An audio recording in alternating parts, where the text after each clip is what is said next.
In Chapter 5, we considered probability distributions in general, and in particular, discrete probabilities, and even more specifically, we considered the binomial probability distribution. In Chapter 6 here, we're going to get into what we call the normal distribution, which is our first and our main example that we're going to look at this semester of a continuous probability distribution. So this probability distribution will be slightly different than what we looked at in Chapter 5 because it's continuous. In Section 6.2, we're going to look at a specific type of normal distribution called the standard normal distribution. Before we begin, you want to make sure that you have handy your normal probability distribution table. This should be found in Canvas in the Modules section. If it's not, let me know.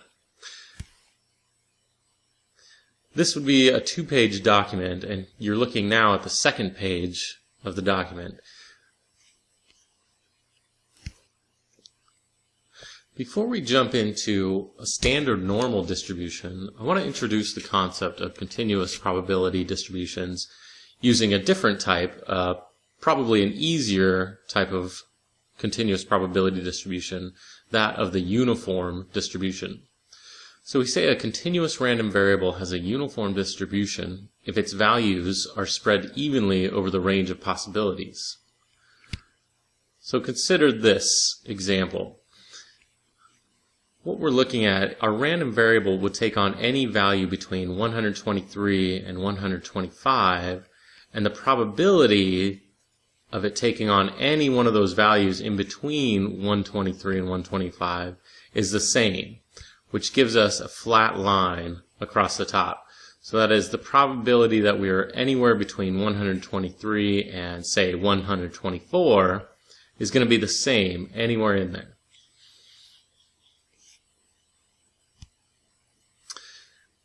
In any continuous probability distribution, the area underneath the curve is 1, always.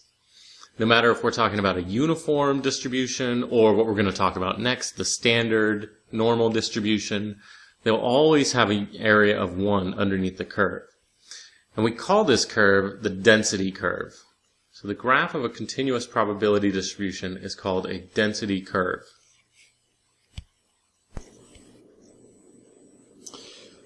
Suppose a company manufactures power supplies and the voltage level of any given power supply is uniformly distributed between 123 volts and 125 volts. So another way to say the same thing is that suppose you're picking from a large selection of these power supplies, the probability that you get one that has 123 volts is the same as the probability of picking one with 124.7 volts. Or 123.3 volts, or 125 volts. They all have the same probability of being chosen. So here we want to find the probability that a randomly selected voltage level is greater than 124.3. Well, to do that, what we need to do is essentially calculate the area that would be to the right of 124.3 in our diagram. So of course how to calculate the area of a rectangle is fairly straightforward. You just calculate the base times the height of that rectangle. So in this case, we want to calculate the base, and we can get the height of this rectangle simply by looking over here. We see that it's 0.5. We'll talk about how to calculate that in a moment. But the main thing here is we need to calculate how big this triangle is to the right, or sorry, the rectangle is to the right of 124.3. So all we have to do to calculate that space between 124.3 and 125 is subtract 125 minus 124.3, and finally we'll multiply that result to 0.5 to get the area of our rectangle. So we get 0.7 times 0.5 equals 0.35. What we found was the probability of selecting a voltage level greater than 124.3 is 0.35, or 35%. Here's another example. Suppose a subway train in New York comes every 5 minutes. A passenger has to wait X minutes for a train, where X is the time between 0 and 5 minutes, including 0 and including 5. So you might have to wait 0 minutes, you might have to wait 5 minutes, or you could wait anywhere in between. So first of all, let's find the probability of waiting longer than 4.37 minutes for a train. Now, of course, you could convert this into seconds, but we're going to, for simplicity's sake, we're going to leave it as 4.37 minutes. So first of all, what we need to do is calculate the height of our rectangle. Now remember, we need this rectangle to have an area of 1. So that is, the base of our entire rectangle times the height should be 1. So if our base is 5, then 5 times something should give us 1. And it turns out that calculation is 1 over 5 minus 0, or the large number minus the small number. That'll give us the distance on the bottom of our rectangle. If we put that under 1, that'll get us the height of our rectangle. Now in general, we refer to the larger number as b and the smaller number as a. So the general formula for finding the height of this rectangle is 1 over b minus a. So running through this calculation really quickly gets me 1/5 or 0.2. So I know the height of my rectangle is 0.2. That way, if I multiply my base, which is 5, times 0.2, I'll get an area of 1 underneath the rectangle. So now that we have the height, we can calculate the probability of waiting longer than 4.37 minutes by simply looking at the smaller rectangle from 4.37 to 5.0. And we'll do what we did in the last problem, just subtract 5 minus 4.37, and then multiply that times the height, which is 0.2. And that'll tell us the probability that we'd wait longer than 4.37 minutes. So I get that there's a 0.126 probability that we would wait longer than 4.37 minutes, or a 12.6% probability. Part B asks, find the probability of waiting less than 1 minute. Well, it's the same principle, except what we're going to do now is look at the rectangle that would be less than or equal to 1 here. But again, all we need to do is calculate the area of this smaller rectangle. So that is, the probability that we'd wait less than 1 minute is 1 minus 0. That'll be a base of our rectangle, and then we just multiply that times 0.2. Of course, in this case, you get 1 times 0.2, which will equal 0.2. So there's a 0.2 probability that we would wait less than 1 minute, or 20%. So the next thing we'll talk about is a normal distribution, and this is in contrast to what we were just talking about, a uniform distribution. Instead of a rectangle, a normal distribution has this bell-shaped curve that we've mentioned a couple times this semester. So we start small, our probabilities get larger until we get to the mean, and then the probabilities drop off. Now we have a formula to calculate any point on this density curve. However, we're not going to be so concerned with this formula this semester. We're going to have a table of values that'll give us what we need.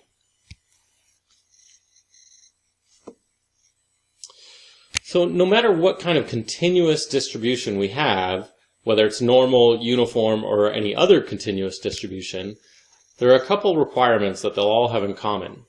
So first of all, remember, they're all called a density curve, and the requirements for a density curve are that the total area under the curve is 1, and every point on the curve is above 0. So look at the normal distribution.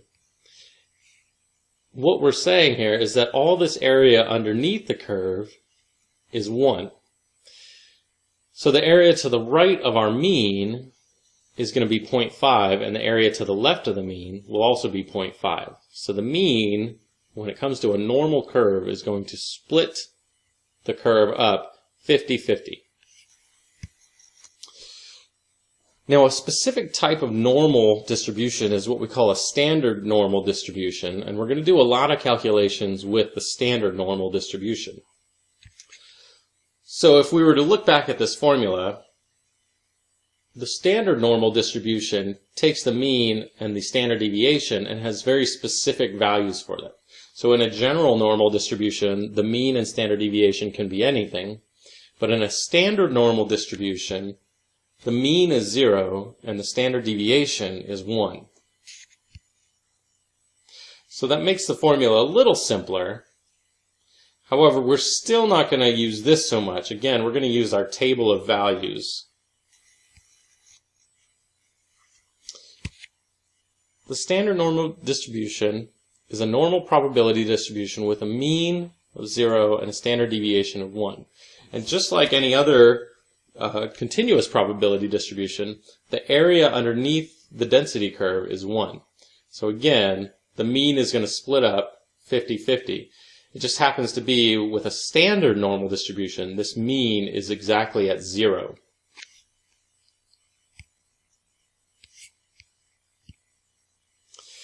Recall that the z-score tells you how far from the mean a value is. So if I want to find the probability of randomly picking a z-score that is less than negative 1.03, I'm saying what's the probability that I would pick a z-score that is further away than negative 1.03 from my mean. So if we're looking at a standard normal distribution, I know the mean is 0, so I know that negative 1.03 has to be to the left.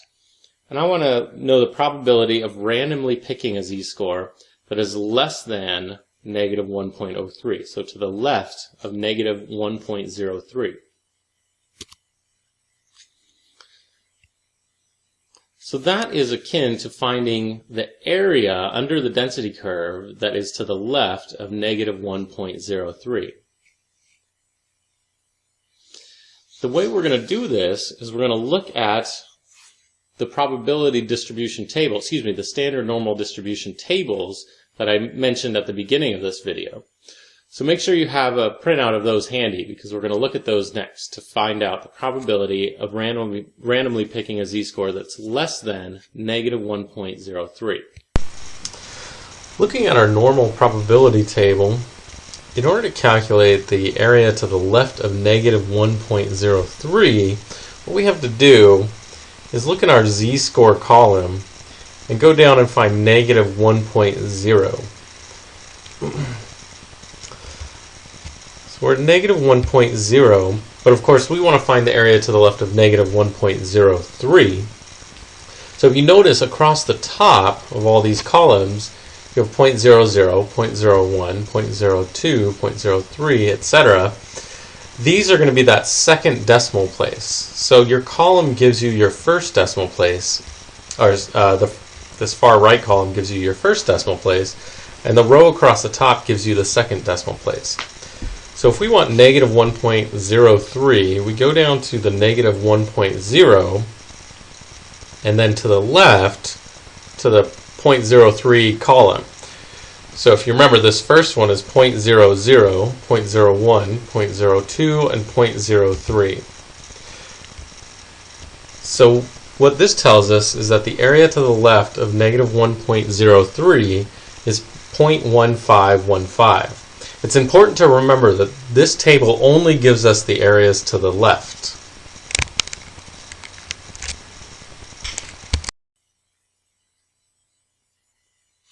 So the probability of picking a z-score less than negative 1.03 is 0.1515, which is the same as answering the question, how much area is under the curve to the left of negative 1.03 on a standard normal distribution. Let's look at another example. We'll find the probability of picking a z-score that is less than 3.19 on the standard normal distribution. So suppose, or rather we're looking at the standard normal distribution And what we're going to consider is the area to the left of 3.19. So that looks like it's going to be most of the area, so our probability calculation should be fairly high. In other words, since the total area is 1 underneath this density curve, the probability that we come up with that's to the left of 3.19 should be close to 1. To find the area to the left of 3.19, I need to scroll all the way down. So notice on this page our z-scores all have negatives in front of them. To find the area to the left of a positive z-score, I need to get to my second page and scrolling all the way down, and notice now my z-scores are on the left side of the page. So I scroll all the way down to find 3.1 and then go over to the 0.09 column, which in this case will be all the way to the right. So the area to the left of 3.19 is 0.9993.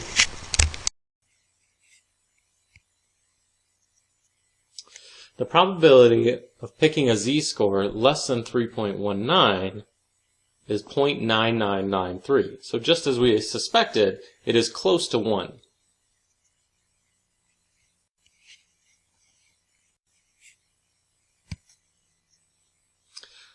Find the probability of picking a z-score greater than 0.11. So if we're looking at the standard normal distribution, we're asking a slightly different question. So the table that we've looked at so far has only given us the probability the probability to the left of a z-score. But now we want to know the probability to the right of a z-score. So how can we do that? Well, if we find 0.11 on our table, we'll be given the probability to the left of 0.11, but if we know the total area under this curve is 1, we can just take 1 minus whatever area we come up with.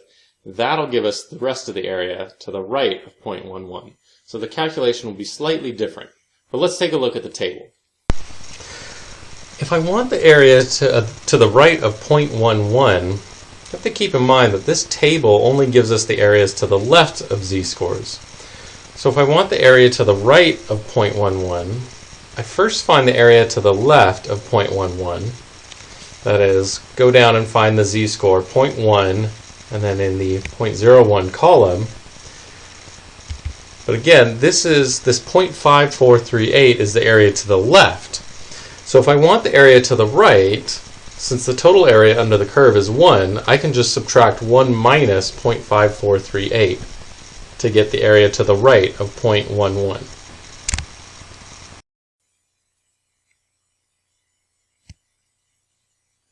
So the probability of picking a z-score greater than 0.11 is 1 minus the probability of picking a z-score less than 0.11. which we found to be 0.5040. So the probability of picking a z-score greater than 0.11 is 0.496. Now we'll try to find the probability of picking a z-score between two numbers. So we'll try to find the probability of picking a z-score between negative 0.91 and 2.1. Well, to do this, we still don't have a table that'll give us the probability between two numbers. However, if we found the probability that's to the left of 2.1 and then subtract off the probability or the area that's to the left of negative 0.91, we'll be left with the area between the two. So let's look at the table and find the area to the left of 2.1 and the area to the left of negative 0.91. I'm first going to find the probability of getting a z-score less than negative 0.91. So I go down to my negative 0.9 row and then into the 0.01 column. So the probability that a z-score will be less than negative 0.91 is 0.1814. Then I want to find the probability of a z-score being less than 2.1. So scroll down to the next page 2.1. So I find the 2.1 row, and then 2.1 is 2.10. So I find in the first column the area to the left of 2.10 is 0.9821.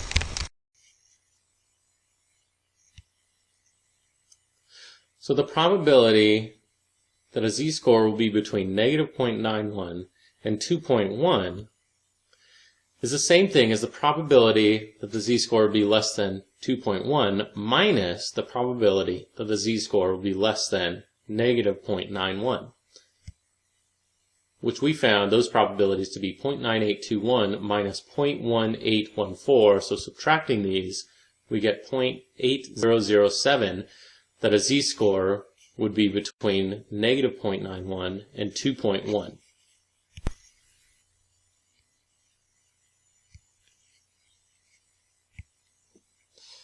Assume that this graph depicts a standard normal distribution. We want to find the z-score associated with the indicated probability to the left. So if I'm given the probability to the left of some z-score is 0.0401, my task now is to find the z-score that has that probability to the left. Now keep in mind this is in a sense a backwards question from what we were looking at before. Before, in the previous problems, we were given a z-score and we found the probability. Now we're given a probability, we want to find the z-score.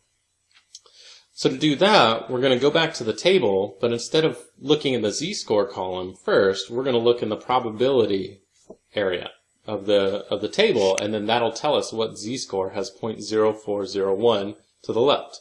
So let's look at the table.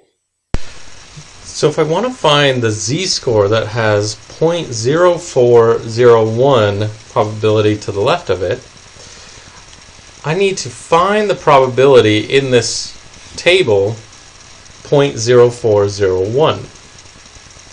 So it looks like it's going to be a tough task at first until you realize that all these probabilities are in order. So find something that looks close to 0.04. So for example, if I'm here at 0.03, and then follow the numbers up, then down to the next row, and eventually you'll find 0.0401. Now to get the z-score from that, go over to the right and see what row you're in. So we're in the negative 1.7 row, and then what column we're in, 0.05, tells us that the z-score is negative 1.75.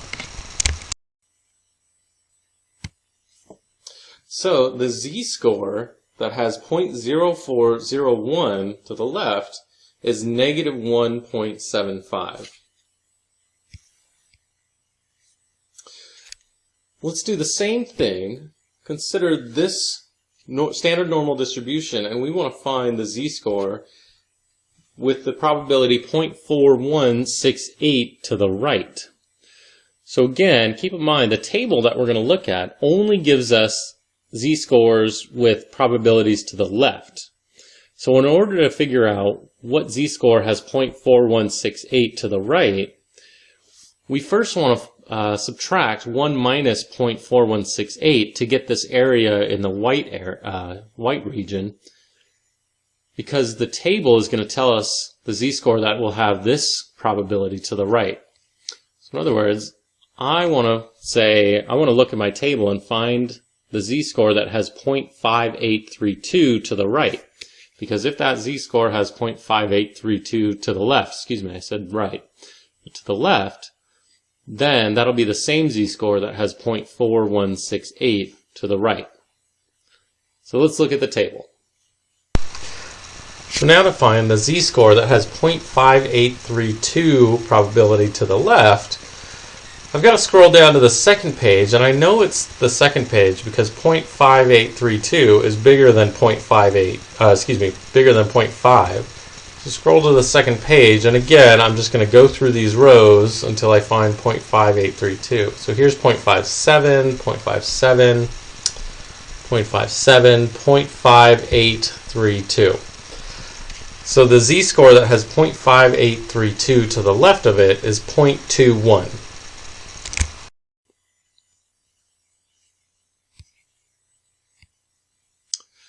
So we found the z-score that has 0.5832 to the left is 0.21, which is the same z-score that would have 0.4168 to the right.